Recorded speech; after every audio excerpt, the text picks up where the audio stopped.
welcome to 2x4Hardcore, episode 21, Back in Action, part 1.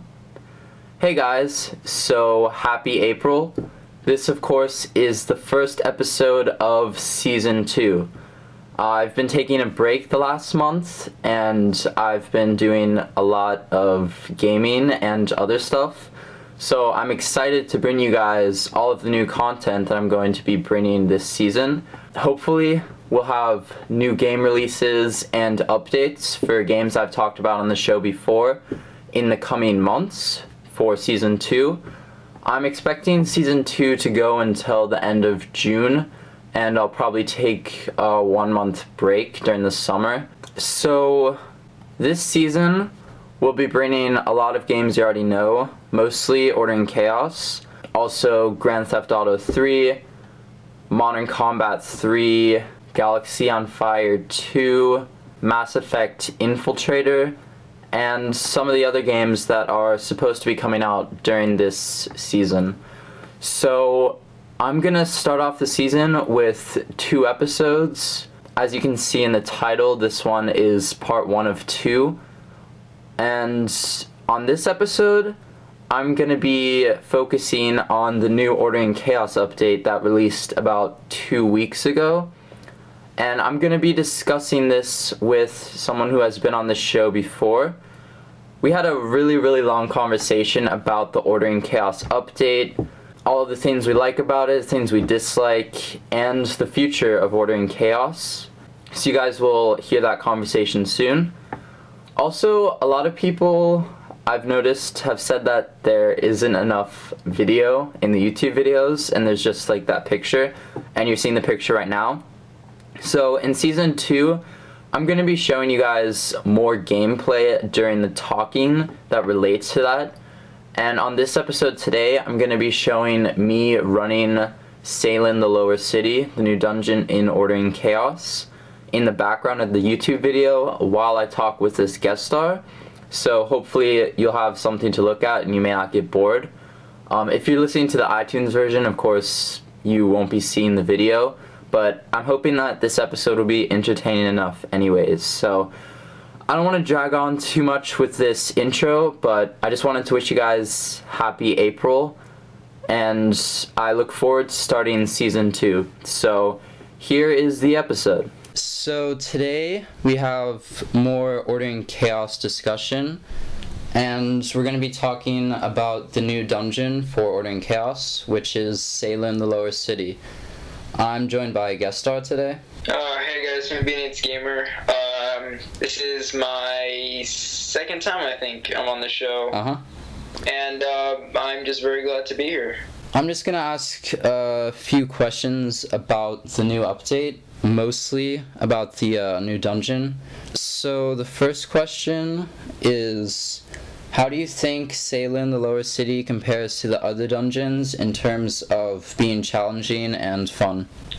Salem, the Lower City, it didn't really come as a surprise when it came out. I knew there was going to be another dungeon. Sort of everyone had that thought. And, I don't think anyone expected that it would be this hard. It is very challenging. This isn't like the other dungeons where you go in once and then you practically know the whole thing already. This one, well, at least for me, I had to go in a couple of times. You will need probably 6 out of 6 epics. My monk's 5 out of 6, but it's pretty poor because you need the bonuses that come with your set. Yep. So, it's definitely not fun. It's not fun. This one takes a while. I think it takes like 50 minutes. It took 50 minutes for me, or like an hour, to do a legendary with a whole team. So, there are also those secret bosses that you can also fight. And those are pretty challenging also, but same thing, you have to do it a couple of times to actually know what you have to do. So, that's what I think of it. Yeah, I definitely think that they made it more challenging with this one. When I got my first team for the dungeon, the first mob was actually hard. It was those Minotaurs that do that AoE damage. And right then and there, we knew that Gameloft had made it a lot harder. It requires a team with all 6 out of 6 epics, I'm sure. And there's the scorpion mobs, which do a lot of damage too. And with past dungeons, people have been pulling all the mobs to the boss and then relogging. But on this one, it's just simply not possible. I think I've done it maybe 2 times, but we got really, really lucky and we had to revive a lot of people. And that's because the mobs do this poison damage on the team. So if you try to run through them, they won't just attack the tank, they'll attack the whole team. And that includes the monks. So even if you have 6,300 HP like my monk has, you're still not going to be able to make it through those initial mobs to get to the boss. But one thing they haven't fixed with this dungeon is the first boss. And in my bonus episode and on the footage you can see now, you can see that we pulled the boss to the entrance. And that was the case with Cosmo in Naswa's prison. And you used to be able to do that with the dragon in Aristar's temple. I don't think... No one expected that you'd be able to pull bosses again because that was kind of a flaw in the game. But it definitely makes it a lot easier because the first boss has tons of health. And he has these scorpions that appear, and they do a lot of damage on the team. So when you pull them to the entrance, the scorpions come less and less, so there's not like 2 at a time, which there are when you're fighting them normally. And after you get past the first boss, you get to more mobs. They're mostly the same. There's these little goblin mobs, which are not hard if you have a mage. And there's a lot more minotaurs. There's actually like 3 minotaurs at one point, right before the secret boss. And they added these secret bosses, which he said, and those are actually pretty challenging compared to the bosses in like Relic's Key, especially the rock guy. Do you know his name? No, I have no idea. Yeah, he's incredibly hard. Like when I was facing him yesterday, all 3 of my teammates died, and I had to res them a couple of times. He's really hard. So I definitely think that they made it more challenging, but I'm gonna have to disagree with you on it not being fun, because I actually enjoy this dungeon a lot. Mostly because it's finally a challenge. I think that this dungeon has been the most challenging consistently. Like, Relic's Key, it was hard the first week, and I still stand by that was the hardest dungeon of the first 3 when it initially came out. But this dungeon has continued to be hard. Of course, people have learned the first boss strategy and the last boss strategy, which is, the last boss is still impossible. I've not successfully beaten him on Legend. Yeah, this dungeon has been consistently hard, and that has actually made it more fun for me, because you have to go mob by mob mostly. So I'm glad that Gameloft added a challenge for this one, but yeah, we were definitely all expecting it. Some people said that they're going to be a PvP arena, and Gameloft even said that from day one. You know, the NPCs in Greenmont say that PvP arenas are coming soon, but we still haven't seen them. So yeah, people were disappointed that we didn't get what we've been asking for months, but because they made the dungeon really hard, I think that made the game a lot more fun, in my opinion. What's also challenging about it for some people is that if you're a monk, you need to keep in touch with all of your teammates around you. You have to heal them, you have to know where they are. And in the case of mine, my blue dot, for whoever has the blue name in my group, does not show up on my mini-map or anywhere on the map. So you're going to have to find them by yourself, or you're going to have them close by. And that's just challenging for me. So in this dungeon, there is a summoner portal, which summons one of 4 secret bosses. You can pick up this quest at Crimson Tower and Toria for these bosses, and it says that you must collect these 4 cards from them to complete the quest and get a wand. These wands turn you into an actual dummy, or a floating eye kind of pet thing, for about 15 seconds, and has like a 3-minute cooldown, I think. So do you think these things have use in dungeons or PvP besides just being cool? Well, I I'm gonna have to say I've never actually tried getting it. I have done one of the secret bosses, which was the rock one, and I did get a card from him, but I never actually tried to get the other 3 cards. But I have seen my friend turn into a floating eye, but I don't know if it was just me or I just didn't see it. But when he turned to a floating eye, his name just disappeared. He can still like jump and stuff, which is really funny. But I did not see a name or anything, so that could be useful in PvP. I don't know if you can use it while you're being attacked. But if you can, that would really help in PvP if you're running away. I think you have to be out of combat to use it, actually. Oh, you have to be out of combat? Yeah, but you could you could use the evil eye and then sneak and attack someone or something. And that could be helpful in PvP. Yeah, and then what you said before, the dummy could be useful maybe for a boss if they somehow they can't hit you or something. But I'm not quite sure about that until I actually get it. I will test it out and I will have to find out then. Yeah. So they made these bosses really hard.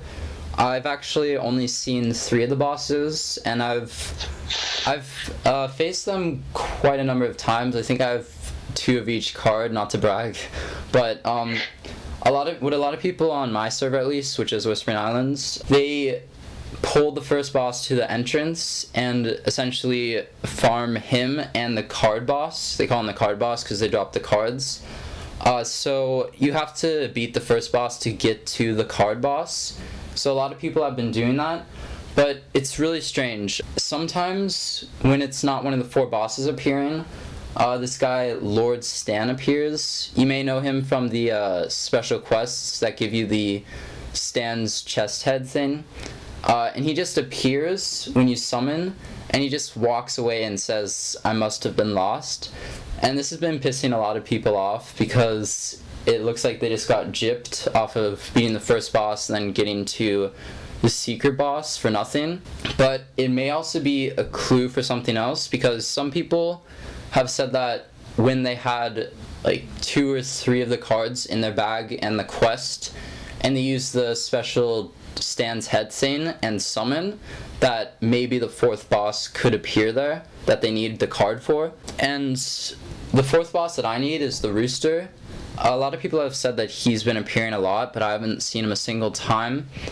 And I think that might require using the Stan's head and summoning, or it could require having the 3 cards. So, I mean, this isn't really an important thing in the game.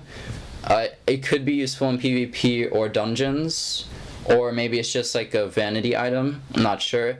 But I think it's pretty cool that they added this, and it makes people maybe want to go in the dungeon and turn into a dummy or an evil eye, and actually farm the dungeon in order to get this card. So I think it's good that they added that, but it's not really a big content thing, So the last boss is called Ka-Anyata. Why do you think the last boss is so hard when he's been dropping mostly mediocre loot? I've been trying to think that. I mean, just by thought, you would think that the last boss is the hardest, and when it comes to this, it is. This boss is a lot different than the other ones. I haven't actually tried, I've never beaten him before, only in normal, but in normal, you don't have to do all these things to survive.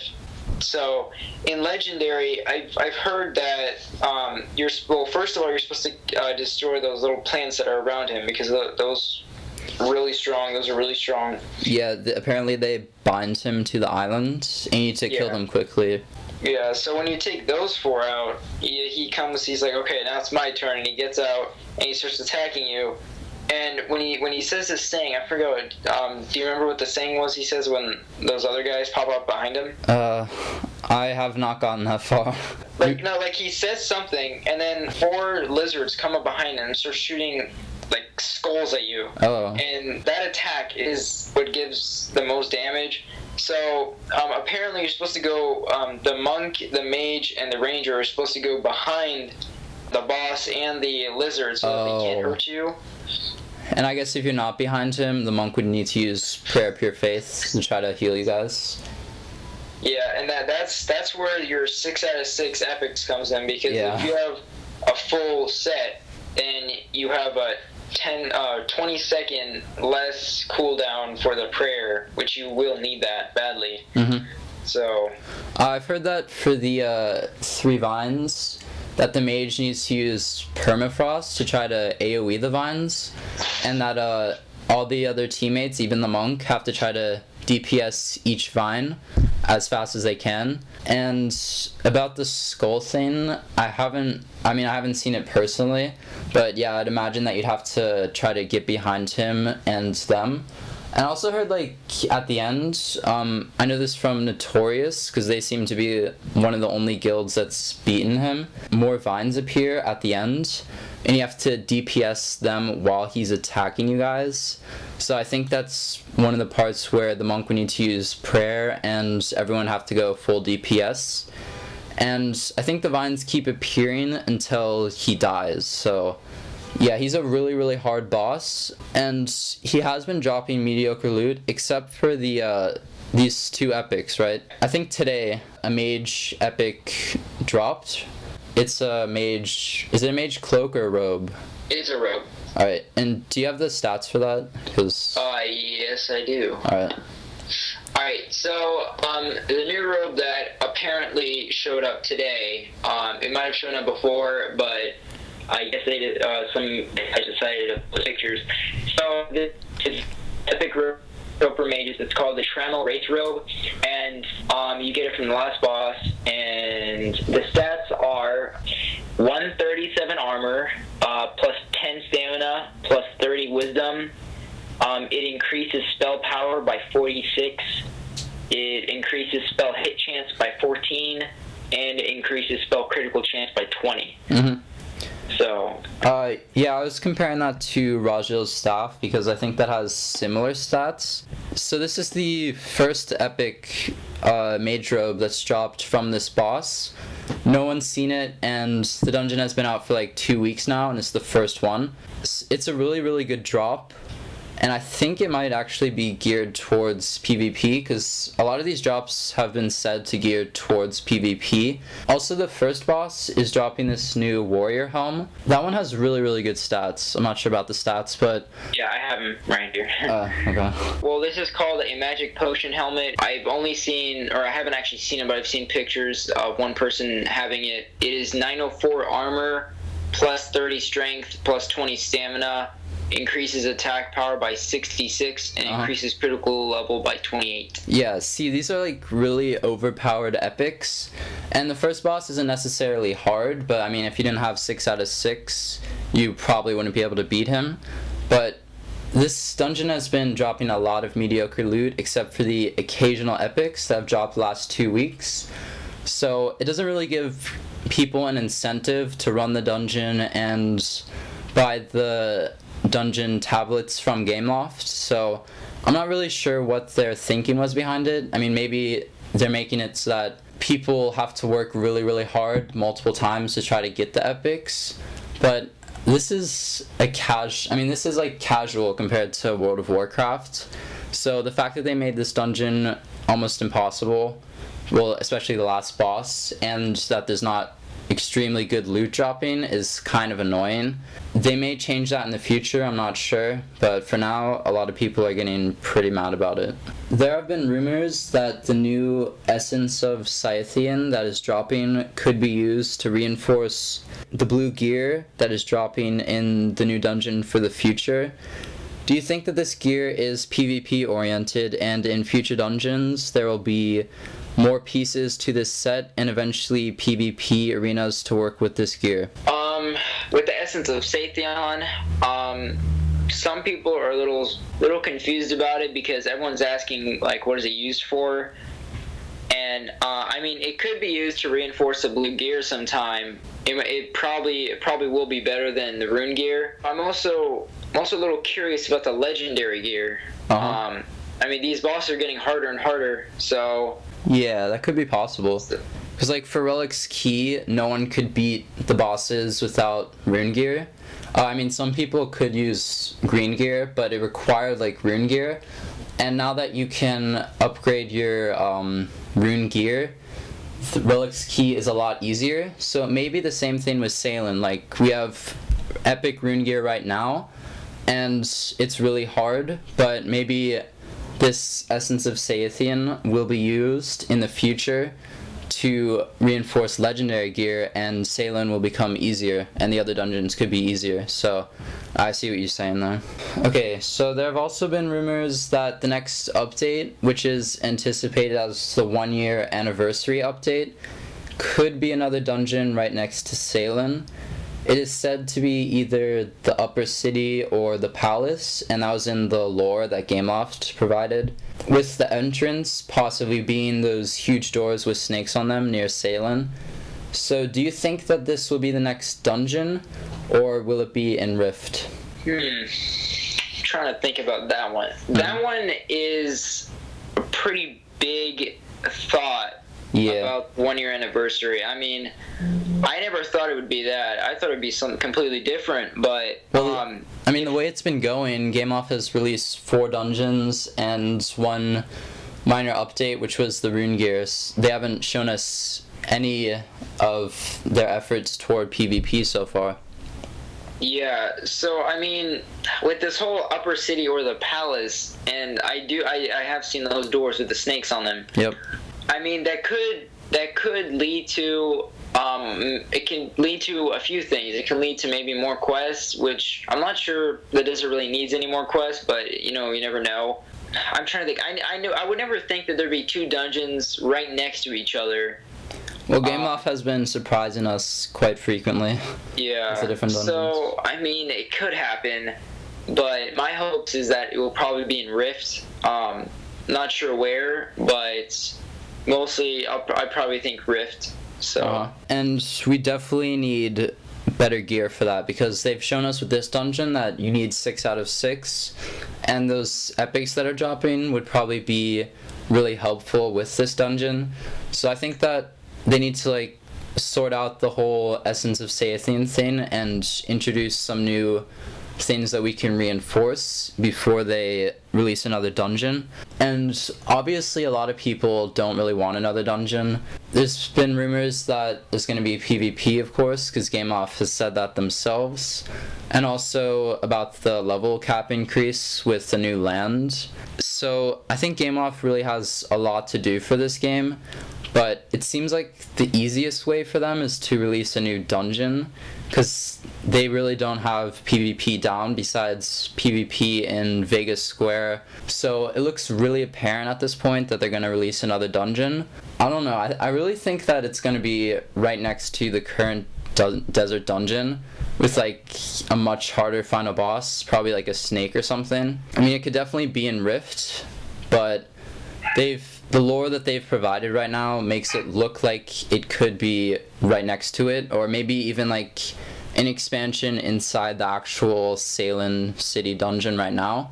So I'm not really sure what to expect, and of course Gameloft isn't going to tell us until like 2 days before, which they actually did with this dungeon. They showed us the gear for the dungeon and said it was coming soon, the day before it came out.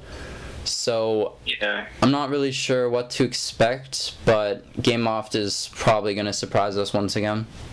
Yeah, Gameloft has surprised us a lot, but they're also, I don't know, for the 1-year anniversary, if you look through all the dungeon trailers, the new update trailers, there has been gear that no one and when that update came out, no one can get it. I mean, it can either be like 0.00001% chance of getting it, but I mean, people have done this like dungeon, like all these dungeons like 1,000 times already. There's no way it exists. It was just. I mean, they showed all these. They showed a warrior with like shoulder pads where one's like small and then one has like a boar fang that's like passes his head. It's huge.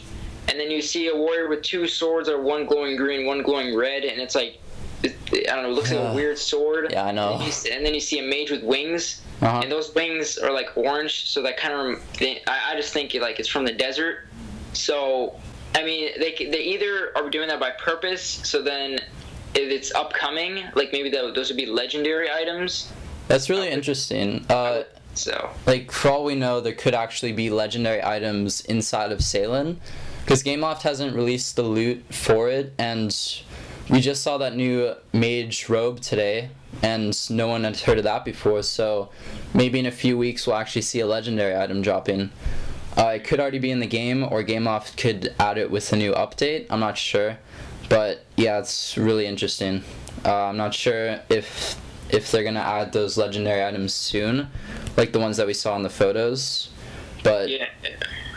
It's probably just a miscommunication with the developers, those screenshots. I still think it is.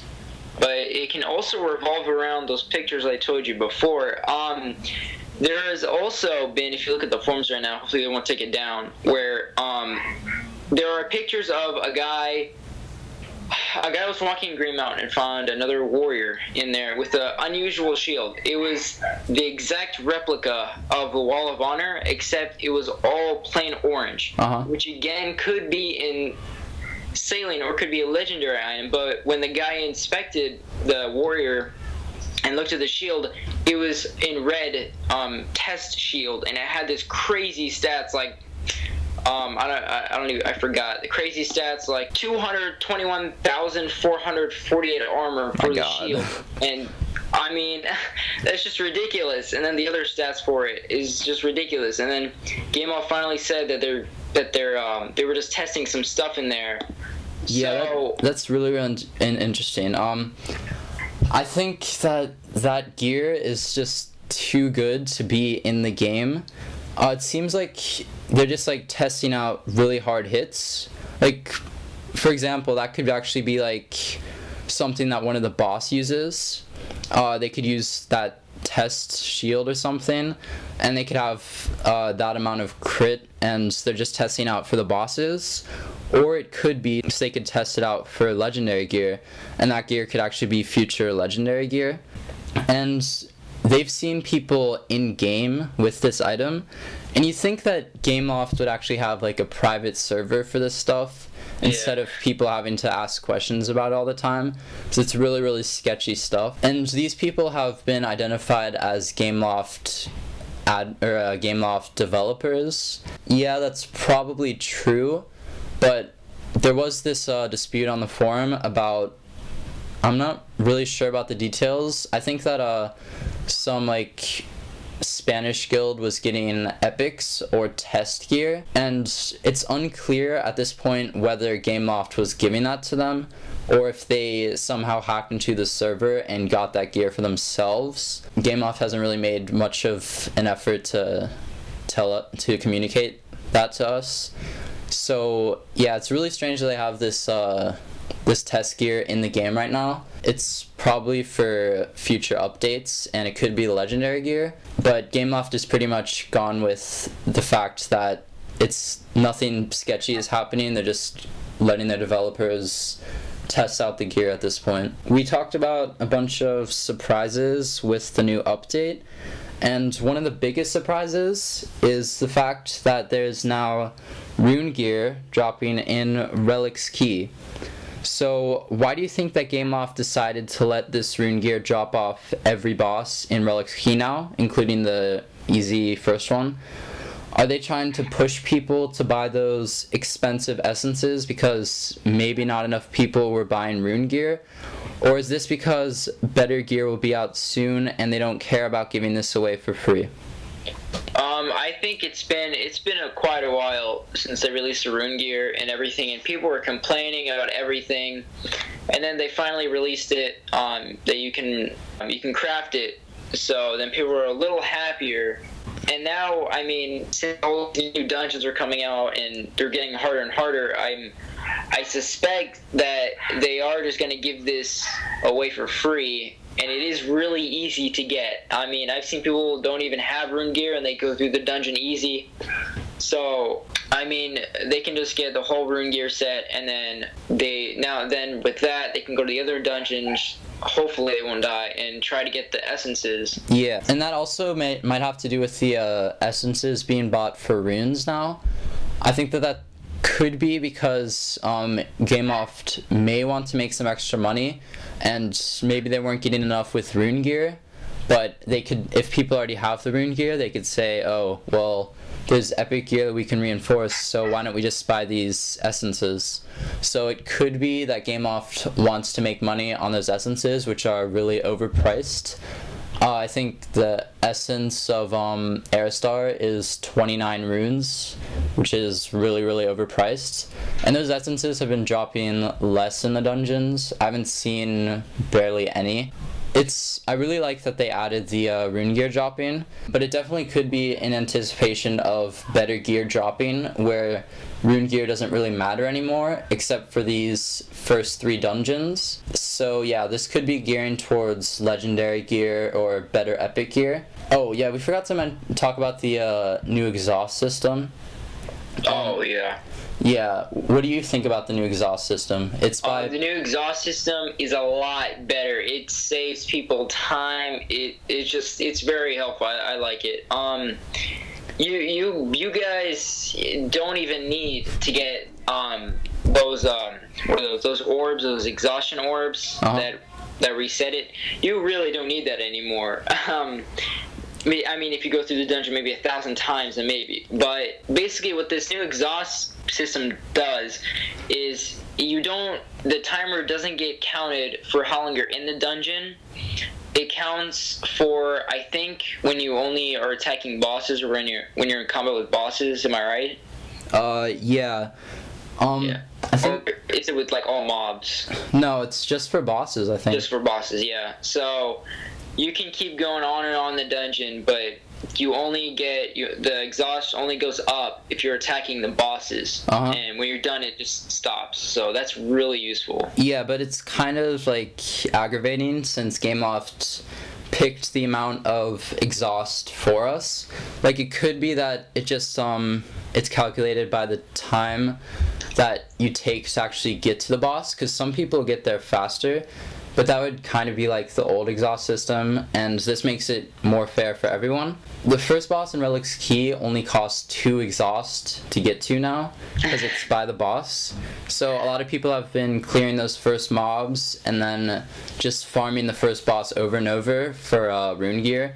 So I think I really do like this addition to the whole dungeons. It could be annoying since like the bosses in the new dungeon, like the first one costs 17 exhaust, so you couldn't farm him as much as Relic's Key, but he is a lot harder and the mobs do take longer, so I guess it's more fair. Because, I mean, for Relic's Key, yeah, you might get to that first boss in 2 minutes, which is around 2 exhaust, but with the first one in Salem, it probably does take around 17 exhaust or more. So it's really fair because now you don't want to rush through the dungeons, which we had to do before, and you actually can take your time going through the mobs instead of just rushing to the boss or pulling the boss. Yeah, and it also makes it so that you don't necessarily want to pull the boss. Like for Tight Helm, if you pull him, no matter what, you're going to get 17 exhaust if you beat him every time. So it makes it a lot more fair, and I'm glad that they added this new system. It would have been helpful when Relic's Key first came out because we could have done more runs. And I'm sure that a lot of people who bought tablets in the past for dungeon resetting may be mad about this, but those are the same people who are mad about rune gear dropping now. So I think it makes it more fair to new people getting level 60 who want to do the dungeon and take their time doing it and have fun doing it instead of rushing. So I'm really glad that Gameloft added the new exhaust system right now. Yeah, also there were some rumors and stuff that Gameloft also increased the drop rate of epics in relics, because a lot of people have been getting the Swamp Fury sword, which is an epic one-handed weapon for warriors. Yep. That you get from the first boss, and miraculously I got it. Yeah. I got it one night. I was so happy, and you know, by that time I switched servers and everything was messed up by then. But anyways, aside from that, you can also get the Raheel staff, I think, also from the last boss, I'm pretty sure. Yeah, I'm not sure if that's dropping off the first boss still. Yeah. I mean, it is Alur Rajil, and he's supposed to drop the Rajil staff, not the first boss. So yeah. Some people have said that this might be like an error by Gameloft, that epics are dropping off the first boss when you can now farm him so easily. So I'm not really sure if they're trying to make it more fair or if it was just an error. I haven't heard about any Swamp Furies dropping since then. I know that someone in my guild got one, but they may have patched it or they may not have. I'm not really sure about that. But yeah, that's pretty nice that you can get epics more easily now. And that could be the gateway to better weapons dropping in the future, of course. It's expected that Gameloft will release one more dungeon, which we talked about, maybe even 2 in the next few months.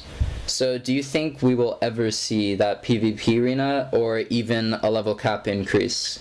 And when do you think we'll see that?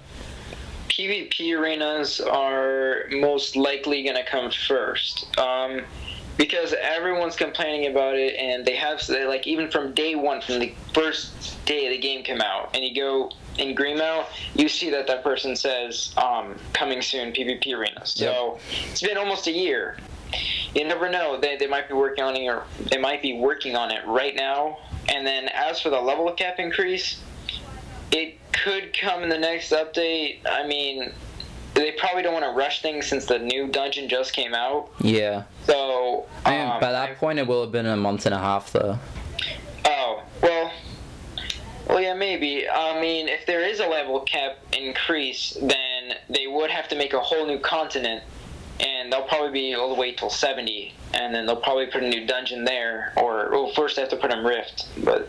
Yeah, my theory is that they're gonna add a new land, like an Iceland kind of place, where the Tans land is right now. Because that place only has like a little small area and then like a huge continent, so they could add like an Iceland there. It's really, really unclear. As we said, they're always surprising us, and for this one, some people were surprised because it was a new dungeon, and a lot of people have been seeing the trend that they keep releasing dungeons, and it seems like we'd need more gear and more essences for new gear in dungeons eventually.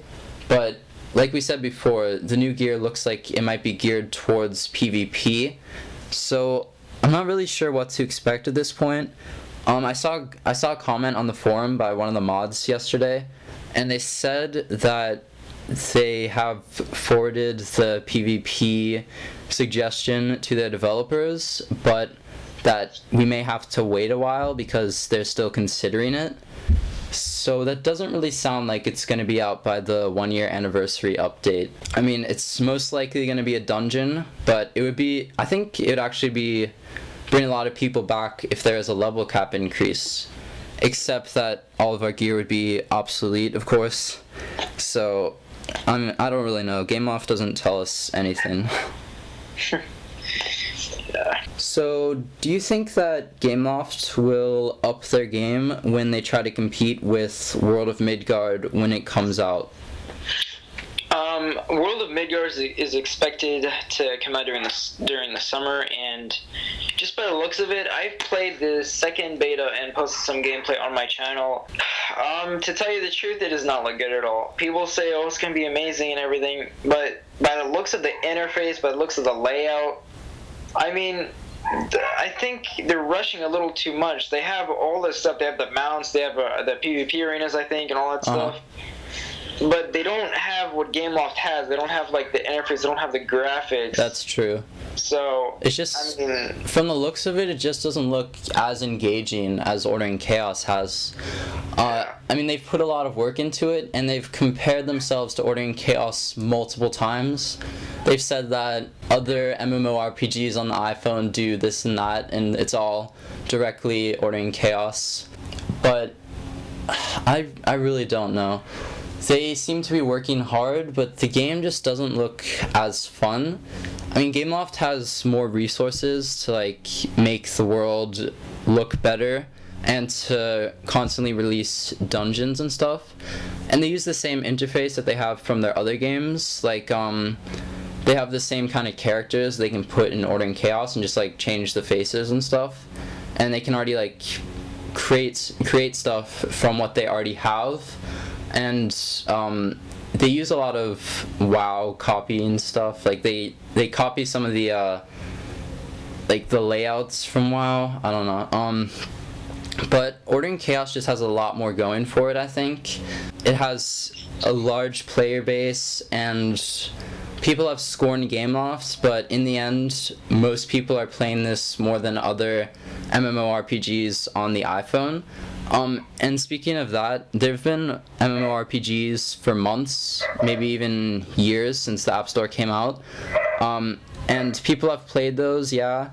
And most of those people have switched over to Order and Chaos. So the real question is World of Midgard going to be like those MMORPGs that are already in the App Store that just aren't as good? Is it going to be a flop? Or is Order and Chaos going to actually have to try harder? Is Gameloft actually going to have to try harder to be better than World of Midgard to get a large player base? That remains to be seen. So I guess we'll see what Gameloft will do. Hopefully they will actually care that their player base is leaving if that happens to go to World of Midgard, and they may make the game better. Yeah, I really don't know at this point. I also heard that World of Midgard is apparently going to be free. Yeah, I heard that. Yeah, so I mean, I don't even know if they're going to do like you have to pay a month or something, but just by the looks of it, Gameloft is not scared. Yeah. They're going to keep their pace, I think, but you never know. Maybe World of Midgard will change its whole interface by like the day it comes out, and it'll be like amazing. But you never know. Yeah. So the real interesting thing is that people seem to not like to spend money on the App Store. I mean, that's apparent by looking at the App Store rankings right now. I mean, I'm pretty sure that I think Angry Birds Space is first right now. And that just shows that people like to buy cheap stuff, $1 apps. And Gameloft has been asking for a lot of money over the past few months, except for this new Rune gear dropping. But World of Midgard has compared themselves to Gameloft multiple times, and they say that they're not going to charge people. And I think that a lot of the appeal that comes from the people who want to play World of Midgard is the fact that it's free at this point. But, you know, they charge money for the mounts, which get you into the betas. And I'm sure that they're going to charge money for other things in the game, at least a subscription fee. I mean, you can't have an MMORPG and have it be free with it being any good at all. So it's kind of aggravating that they compare themselves to Gameloft, that they're not gonna charge so much money when really they do exactly that. So it's gonna be interesting to see what Gameloft does in this whole fight with World of Midgard when it releases. So, this week, Order and Chaos released for a new platform, which is the Mac. And a few months ago, the Mac App Store launched. And before this, Gameloft had Order and Chaos. I mean, they had it on 3 different platforms: iPhone, Android, and the Facebook version. And they removed the Facebook version because not a lot of people were playing. And just this last week, they released the Mac version. And you've had a chance to play that. So what are your early impressions of it? to be honest, I mean, if you just get it, it's right off the bat $7 the same. It's not iOS integrated or Android integrated, so you can't use your characters, your same iOS characters or Android on the Mac version. So that kind of threw me off a little. I mean, it would be unfair if someone on the Mac was playing with an iPhone person like it. That would be unfair. Yeah. But it's all right. I mean, the graphics look amazing if your computer's strong enough and you put it all the way high, like I did with mine. It looks really good. Some things are missing. I mean, the only dungeon's relics key. It looks like they took the first day of Order and Chaos came out for the iPhone. They basically took that and just put that in the Mac.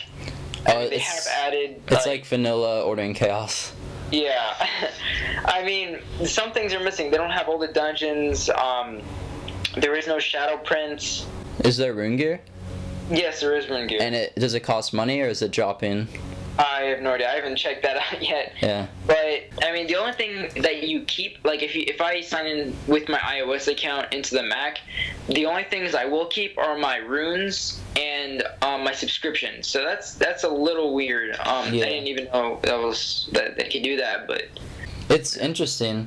Gameloft. I mean, the controls are completely different for this. And it seems like they're trying to compare it to other MMORPGs on the PC or Mac. I mean, I really am not sure what they're trying to do here because Ordering Chaos was primarily a mobile game and it works better on mobile. So without the touchscreen on the Mac, I imagine it could be less fun. I'm not sure because it definitely does not compare to World of Warcraft, right? Yeah, it feels really weird. The spells seem a little kind of laggy when you cast them. Like the bar kind of like it moves a little, so it's kind of weird. Yeah, I'm not really sure what Gameloft is trying to do here. It could just be they're trying to make more money, or maybe they're thinking of making a different version for this game and like having. What if they had like PvP arenas before us? That'd be really messed up. Like that'd be a little unfair. Yeah, like I mean they have Relic's Key already, and we have 3 other dungeons. So it's unclear whether they're gonna add more dungeons later, which they're actually doing with the Android version. They haven't added Salem, and I think they're still on the Christmas update. Yeah, it's interesting to see what they're gonna do with this and how many people are actually gonna be playing this game. Worst comes to worst, it'll turn out like the Facebook version and it'll be removed and no one will be able to play it anymore. But I mean, it could be really good if this expands and they add stuff at the same time as Ordering Chaos on the iPhone. So I guess only time will tell what's to come for the Mac version. Yeah, I mean they could be just setting up everyone. They want like a bigger audience. Different platforms will be it'll be really well known, and then one day they'll get this huge update for the Mac, and I mean you never know. Yeah. Only time can tell. Yep. All right. So me and B-Nates were thinking of doing a new series for both of our channels. We'd have commentaries on different games like Ordering Chaos, Modern Combat 3, some of the games that both of us are playing. We'd have like this every 2 weeks or maybe a month, I'm not sure. We could have like guest stars come on and talk to us. So this would be different from my podcast and your show. So we don't really have that many ideas yet, just that it'll be every few weeks. Well, I was thinking maybe people can give us ideas. I mean, I was just thinking, we'd look into games, we'd show some gameplay, we'd commentate, and we're still thinking of a name. We still don't know. We tried a combination. Yeah. It kind of sounds weird, like Hardcore Gamer or like 2x4 Gamer. B-Nates Hardcore. Yeah, or B-Nates Hardcore. It sounds all too weird. So we'll look into it, but if you guys have anything to say about it or any ideas, just please let us know. Yeah. Or let 2x4Hardcore know. Mm-hmm. And we'll be having that on both of our channels, and it'll be really interesting. I want to see how this progresses, and we'll probably get more viewers for it, hopefully. But it'll be really interesting to start this new show. So I think that's pretty much it. We covered a lot of stuff. This has been like 50 minutes. Yeah. So I guess that's pretty much it for today. So thanks for coming on the show today, B-Nates. I'm very glad to be here. It was a nice show. Yeah. And hopefully we'll see you in a few weeks with the new show, or on this show, or on your show. I don't know. So thanks again. Alright, so that was a super long episode, I know. I hope you guys enjoyed it mostly. So next week I will be having part 2 of this episode. I'll try to not put as much Order and Chaos stuff in it, because this one was filled by Order and Chaos stuff, I know. But I do have some big news for Order and Chaos, and if you follow me on Twitter at 2x4Hardcore, you will have seen that news already. But if you haven't, you can look forward to this next week. So I think episode 22 will be out in a few days. That's what I'm hoping for. I'm actually on spring break right now, so I'll probably be able to release 2 more episodes this week, actually. And if I can do that, then you'll see episode 22 in a few days, and episode 23 by the end of next weekend. I hope you guys liked the episode today, and if you're watching the YouTube version, you can press like, leave a comment, subscribe. If you're on iTunes, you can leave a rating. And if you want to follow me, you can go to Twitter or Facebook, which is facebook.com/2by4hardcore, all spelled out. And if you have suggestions for the show, or if you have suggestions for that new show with me and B-Nates that we were talking about, then you can email me at 2by4hardcore@gmail.com. The links are in the description for all of this. So I will see you guys for episode 22, and if you're on spring break, I hope you have a good week, and if you're not, I still hope you have a good week. So I'll see you guys in a few days.